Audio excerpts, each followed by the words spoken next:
Friends, आम्ही आज Munnar hill स्टेशनवर आहोत. मस्त पाऊस पडत आहे.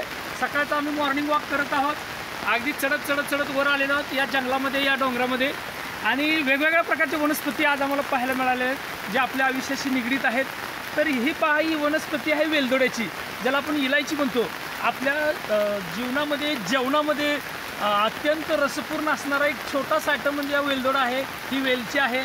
अनेक ज्यूस, शेक्स हे वेलदोड्यामध्ये रुचकर होतात, स्वादिष्ट असतात, आपल्याला मस्त वाटत असतं. पण आपल्याला प्रश्न पडलेला असतो की वेलदोड्याचं झाड नेमकं कसं असतं. तर हे पाहून घ्या, हे झाड कसं आहे, त्याची पानं कशी आहेत.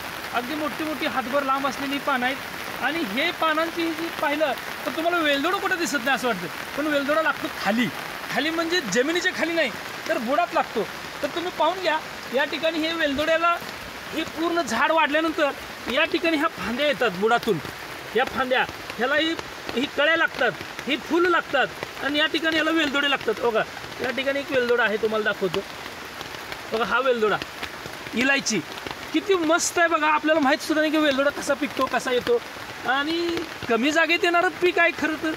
आणि हे बघा, जे दांडे हे पानं आहेत, पूर्ण वर फांद्या पानं वर जातात.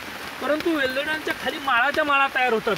बघा, हे अशा प्रकारची फुलं लागतात आणि त्याला पुढं अशा प्रकारचा वेलदोडा लागतो.